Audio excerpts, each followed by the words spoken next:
안녕하세요. 이민호 변호사입니다.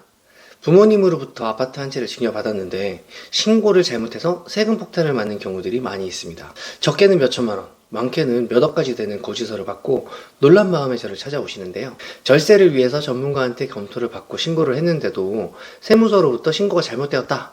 우리가 재산정했으니까 재산정된 금액으로 다시 세금을 내라. 라고 하면서 고지서를 받게 됩니다. 이런 문제가 발생하는 이유는 바로 해당 아파트에 대한 시가를 토대로 증여세 신고를 해야 하는데 납세자와 세무서가 생각하는 이 시가가 서로 다르기 때문인데요. 대부분 누군가가 여러분에게 지금 살고 있는 아파트 시가가 어느 정도 돼요? 라고 물어보면 보통 이렇게 말씀들 하십니다. 네이버 부동산에 들어가서 현재 거래되고 있는 같은 아파트, 같은 평형에 있는 실거래가를 보면서 대충 최근 평균치로 한 5억 정도 되네요. 이렇게 말씀을 하시죠. 그런데 세법에서 말하는 시가는 이것과는 좀 다르죠. 산정 방식이 복잡하고 다양합니다. 그래서 누군가는 이를 이용해서 절세를 하기도 하고 누군가는 잘못 적용해서 세금 폭탄을 받기도 하는데요.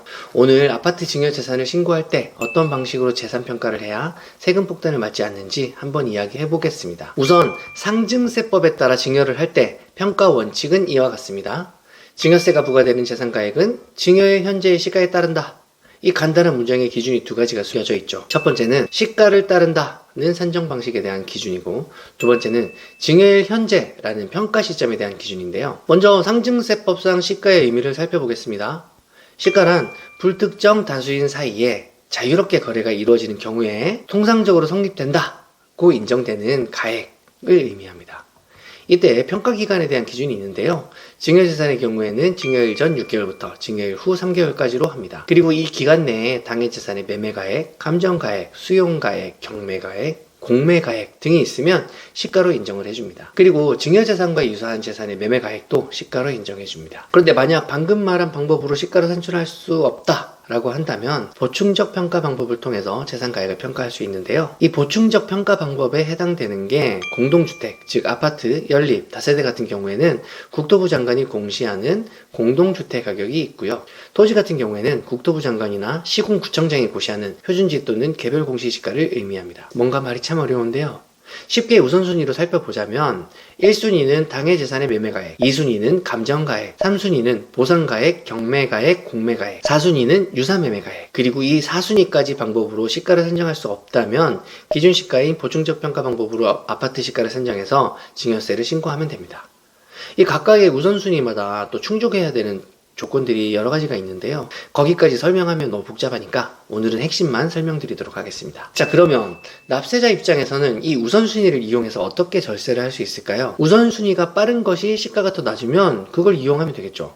예를 들어서 4순위 유사매매가액, 즉 해당 아파트의 같은 단지의 같은 평형의 거래가액이 11억이고 2순위인 감정평가 기간을 통해서 받은 감정가액이 10억이면 감정가액으로 신고를 하면 되는 겁니다. 아니면 보통 시가보다 공시지가나 기준시가가 낮잖아요. 그래서 평가기간 내에 4순위까지 해당하는 시가가 없는 점을 이용해서 보충적 평가 방법인 기준지가를 기준으로 신고를 하는 겁니다. 그래서 보통 증여세 절세를 하려면 증여 시기가 참 중요합니다. 이렇게 이야기를 하는 이유가 바로 이 재산평가 우선순위 중 어떤 것을 적용해서 아파트 시가를 평가할 것인지와 연관이 되어 있는 겁니다. 자, 그러면 납세자가 이 기준에 따라서 신고를 잘 했는데 왜 세무서는 시가 산정이 잘못되었으니 세무서가 재산정한 금액으로 증여세를 내라 라고 말하는 걸까요? 여기에는 여러 가지 쟁점들이 있습니다. 첫 번째로는 산정 방식은 세무서도 이견이 없다.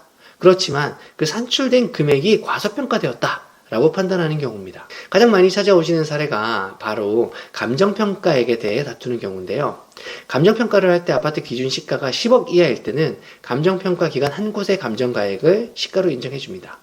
10억을 초과할 때는 두 곳 이상의 감정기관에서 평가를 받아서 그 평균 가액을 시가로 보게 되는데요. 여기서 누가 어떤 감정평가 기관에 맡기느냐에 따라서 금액이 차이 날 수밖에 없습니다.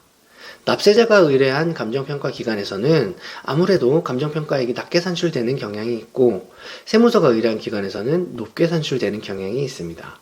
그래서 세무서가 산출한 감정평가액이 부당하다 라고 느끼신다면 납세자는 조세불복을 통해서 세무서와 다투게 되는 겁니다.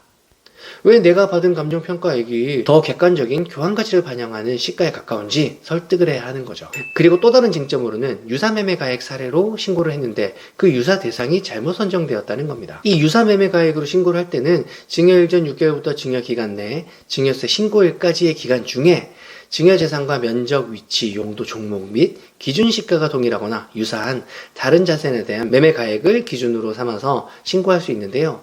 이때 어떤 유사매매 대상을 선정하느냐에 따라서 산출된 가액이 다를 수 있기 때문에 이로 인해 납세자와 세무서 간 이견이 있을 수 있습니다. 마지막으로 이건 최근에 저희 사무실로 상담 문의가 많이 들어오는 쟁점인데요. 바로 납세자는 기준시가로 아파트 재산 가액을 신고했는데 세무서는 유사매매 가액으로 적용해서 평가를 하는 사례들입니다.